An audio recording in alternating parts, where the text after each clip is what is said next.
We are back 8:35 with your health, and this morning we are diving into all things sun safety with Today contributor Dr. Michelle Henry. She's a dermatologist and a board member at the Melanoma Research Foundation.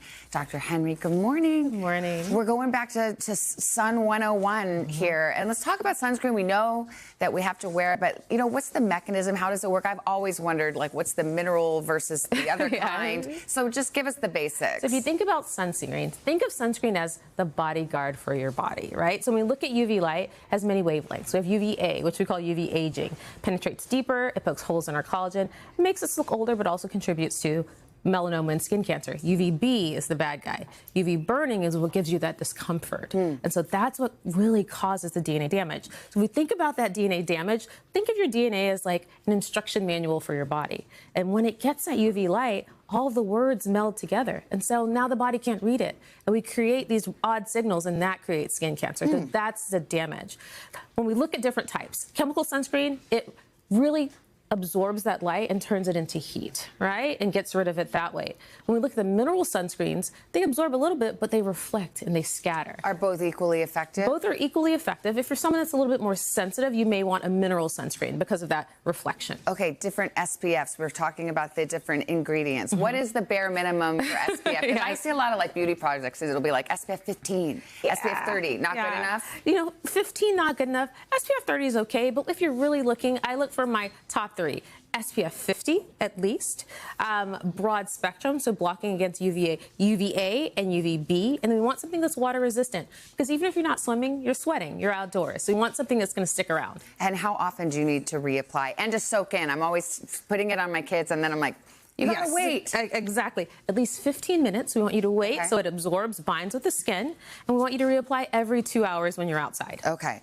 One of the most important things we need to do is get our skin checked. A lot of us forget to do that. If you want to just take a look at home, what's kind of the home examination? Yes, so we give you a nice little mnemonic. It's called the ABCDEs of melanoma. So the A is for asymmetry. So your moles should be roughly symmetric. If you bisect it down the center, they should be mirror images of each other. The border. So if you trace the border, it should be smooth. If it's scalloped, if you see any jagged edges or offshoots, that could be an area of activity, which could be melanoma. The color. So depending on your skin coloring, it could be flesh colored, it could be brown. Anything ink black, I want to see it. Anything with multiple colors, I want to see it. The diameter. So it should be smaller than a pencil eraser, which is about 6 millimeters, and it shouldn't evolve or change. And if you're looking for more information, the Melanoma Research Foundation is a fantastic place to go, melanoma.org, and it gives you all the information about melanoma, about what research is out there, about prevention.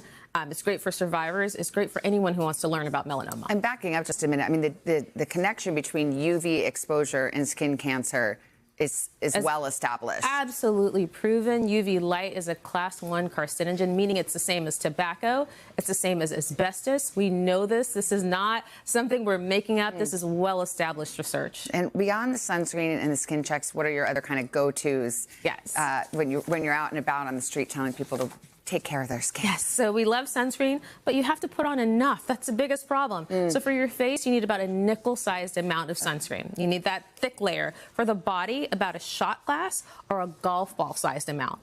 Putting it on 15 minutes before you go out, you want to make sure that it absorbs, reapplying every 2 hours, and realizing that, sunscreen's not perfect. So think about your sunglasses. Think about, UV protective clothing and going out at the right hour. So that 10 to 4 o'clock is going to be that critical time where you're going to get the most sun. So seek shade during those times. And then real quickly, there have been some myths that have gotten to be very popular on social media about sunscreen and whether it's dangerous or you should avoid the chemicals. Just your 60-second pitch on this. Yeah, so one of the biggest ones is, I need my vitamin D. You really need about 10 minutes a few times a week to get it.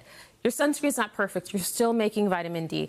And supplements are a much better way to get it, because in the wintertime, there's not enough sun to make it. So you should be taking a vitamin D supplement either way. So that's one of the bigger myths. So that's a huge one that we're always following. Natural oils, clean beauty is so big right now. A lot of my patients come in and they say, I'm just going to use coconut oil. Coconut oil is SPF 4. What do we want? At least 30 to 50. So that's just not going to do the job. And then another one, patients come in saying, I have dark skin, I don't need sunscreen. Even the deepest, darkest, most onyx skin is only SPF 13. And what do we want?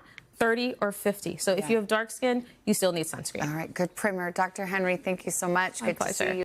Hey, thanks for watching. And don't forget, you can catch the Today Show every morning on NBC or take Today when you're on the go. Just follow the Today podcast on Apple Podcasts, Spotify, or wherever you listen.